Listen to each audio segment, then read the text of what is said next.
we will start with the business communication chapter, emailing. What is emailing? तो उसकी introduction ये है कि जो ईमेल है वो अभी नई जो टेक्नोलॉजी आई है लास्ट पास्ट 30 ईयर्स से, तो उसमें मॉडर्न फॉर्म ऑफ कम्युनिकेशन पे जो सबसे ज़्यादा यूज़ किया गया है वो है ईमेल। अब ईमेल के द्वारा हम काफ़ी सारे letters, memo, report writing etcetera use कर सकते हैं। अब इसमें बहुत सारी चीज़ें हैं, जैसे कि अब जैसे जैसे हमारी ट्रांजैक्शंस बढ़ती हैं उन सब को आप कम्युनिकेट करना थोड़ा मुश्किल हो जाता है कि आप जगह जगह जाके कम्युनिकेट करोगे, तो उसकी जगह हमने अब एक छोटी सी डिवाइस यूज़ की है जिसको बोलते हैं ईमेलिंग। ईमेलिंग वैसे पास्ट 1960s से यूज़ हो रहा है, पर पहले वो कम लेवल पे यानी कम स्तर पे यूज़ किया गया है। अब जो इसका यूज़ हो रहा है वो हर एक, जैसे कि अब लॉकडाउन हुआ था तो वहाँ पर ईमेल सबसे ज़्यादा यूज़ हुए हैं, तो टेलीग्राफ, टेलीफोन, इनका जो ग्रोथ है वो बहुत ज़्यादा तेज़ी से हुई है। अगर हम बात करें ईमेलिंग की, जो हमारा कम्युनिकेशन है हम उसको 3 स्टेजेस पर डिवाइड करते हैं। तो जो फर्स्ट स्टेज आता है वो स्टेज है ओरल कम्युनिकेशन का, जिसको हम प्राइमरी कम्युनिकेशन बोलते हैं। उसके बाद आता है हमारा सेकंड स्टेज का कम्युनिकेशन, जिसमें हम ओरल कम्युनिकेशन के साथ रिटन कम्युनिकेशन भी दे देते हैं, जैसे पोस्ट या टेलीग्राफ या टेलीफोन या न्यूज़पेपर, मैगजीन्स, रेडियो, सिनेमा, इन सब से जो भेजते हैं।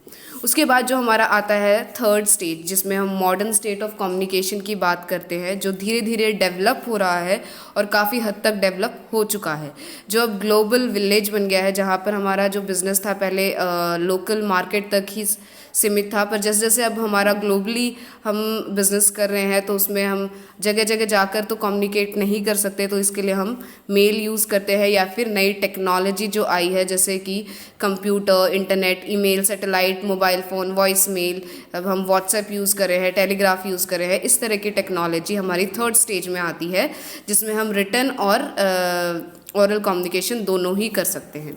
अब इसके लिए चैलेंजेस क्या आए हैं ऑर्गेनाइजेशन में?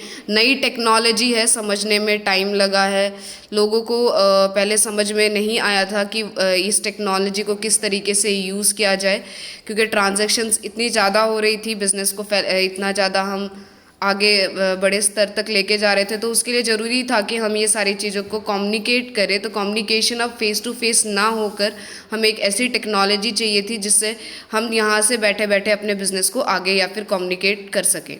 तो उसके लिए हमने क्या किया, ईमेल स्टार्ट किया या फिर न्यू टेक्नोलॉजी जैसे कंप्यूटर्स, सैटेलाइट, इस तरह की चीज़ें शुरू की। अब ईमेल अगर हम बोला जाए, रेफ़र करें, तो ईमेल क्या है? एक मैसेज जो एक कंप्यूटर से दूसरे कंप्यूटर तक मल्टीमीडिया के थ्रू पहुंचाया जाता है, या फिर एक कंप्यूटर से बहुत सारे कंप्यूटर्स पर थ्रू मल्टीमीडिया हम वो सारी चीज़ें प्रेजेंट करते हैं, उसे हम ईमेल कहते हैं। इसको इंग्लिश में इलेक्ट्रॉनिक मेल कहते हैं। अब what is meant by email, ये हमने क्लियर हो गया है। उसके बाद इसमें क्या होता है? यूज़र होता है, मैसेज होता है, सेंडर होता है, रिसिपेंट होता है, एड्रेस होता है, प्रोटोकॉल्स होते हैं, मैसेज ट्रांसपोर्ट होता है, गेटवे होता है, वैल्यू एडेड नेटवर्क्स होते हैं, डायरेक्टरी सिस्टम होते हैं। यूज़र क्या करता है? अपनी आईडी फिल करता है। अगर किसी ने ईमेल आईडी खोल के देखी होगी तो उसमें टू, फ्रॉम, सब्जेक्ट, ये सारी चीज़ें वैसे ही होती है जैसे आप एक लेटर लिखते हो, ठीक है। जो सॉफ्टवेयर होता है, एक सॉफ्टवेयर के थ्रू जब मैसेज को ट्रांसफ़र करते हैं एक कंप्यूटर से दूसरे कंप्यूटर में, तो उसको हम मेल बोल देते हैं। उसके बाद इसमें यूजेस क्या होते हैं? यूजेस हैं इसके, combines the characteristics of writing and speaking. ये इसमें राइटिंग भी हो सकती है, स्पीकिंग भी हो सकती है। एक टाइम पर अपने मैसेज को आप टेक्स्ट भी कर सकते हैं और बोल कर भी अपने मैसेज को ट्रांसफ़र किया जा सकता है। एक बार में आप बहुत सारे आदमियों को अपने मैसेज को ट्रांसफ़र कर सकते हो। स्प्रेडशीट के थ्रू, वीडियो के थ्रू, म्यूज़िक के थ्रू भी आप अपने मैसेजेस को ट्रांसफ़र कर सकते हो। उसके बाद है यूज़फुल इन पर्सनल कम्युनिकेशन। अब आपको किसी फ्रेंड को मैसेज करना है या फिर किसी फैमिली को मैसेज करना है, तो वहाँ पर भी आप ईमेल का यूज़ कर सकते हो। उसके बाद इनफॉर्मल अप्रोच, जो ईमेल है वो ज़्यादातर इनफॉर्मल अप्रोच पे होता है, क्योंकि हम वहाँ पे सीसी होता है, आपने देखा होगा, टू होता है, वहाँ पर हम एक वर्ड लिख दिया या फिर बहुत सारी चीज़ों को हम एब्रीवेट मैनर में लिखते हैं, तो ये एक तरह की इनफॉर्मल अप्रोच में आ जाता है, ठीक है। इसमें काफ़ी सारे पंचुएशन नहीं इंक्लूड होते हैं, काफ़ी आप कॉमा यूज़ नहीं कर रहे हो, कहीं पर फुल स्टॉप यूज़ नहीं कर रहे हो, आपका क्लोजली जो हमारा कॉम्प्लीमेंट्री क्लॉज होता है, इस तरीके की चीज़ आप इसमें यूज़ नहीं करते हो, तो ये काफ़ी इनफॉर्मल अप्रोच में चलता है।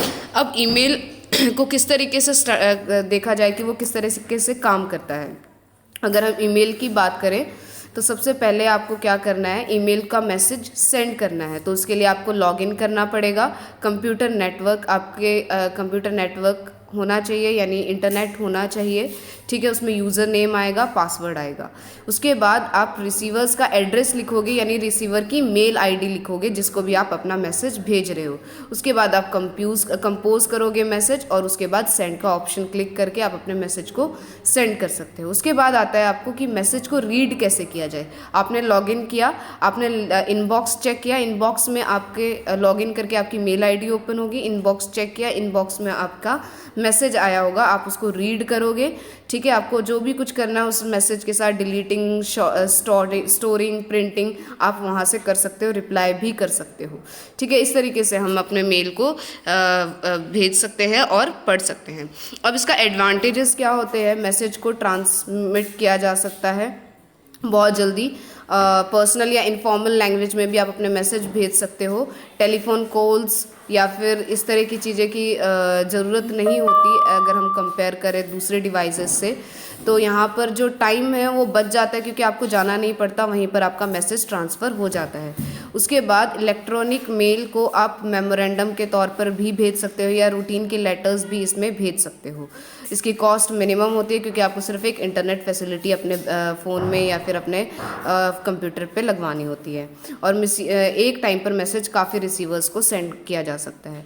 डिसएडवांटेजेस क्या है, कॉस्ट है, क्योंकि आपको एक कंप्यूटर सिस्टम भी चाहिए, उसके साथ एक नेटवर्क भी चाहिए, ठीक है।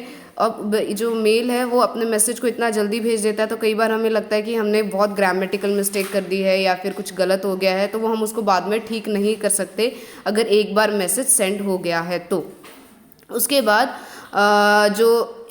जो मैसेज जिसने सेंड किया है और रीड करने में बहुत गैप होता है। एग्जैक्टली उसी टाइम मैसेज जब हमने सेंड किया तो रीडर उसी टाइम पर उस मैसेज को रीड नहीं करेगा, या तो वो जब अपनी मेल आईडी खोलेगा तब उसको पढ़ेगा, या फिर बाद में कभी पढ़ेगा, ठीक है। तो अब ट्रेडिशनल लेवल पर अगर हम बात करें तो उसको कम एडवांटेजेस हैं एज़ कम्पेयर टू हमारे जो ट्रेडिशनल बिजनेस कम्युनिकेशन है, उसके एडवांटेजेस फिर भी ज़्यादा है और उनको ज़्यादा सीरियसली लिया जाता है। उसके बाद आपके पास इसमें जो स्पेस अवेलेबिलिटी होती है वो बहुत कम होती है, कम ही स्पेस में आपको अपने मैसेज को ट्रांसफ़र करना होता है। उसकी स्टोरेज की जो स्पेस होती है वो बहुत कम होती है, तो आपको लिमिटेड मैसेज ही आप उसमें रख सकते हो।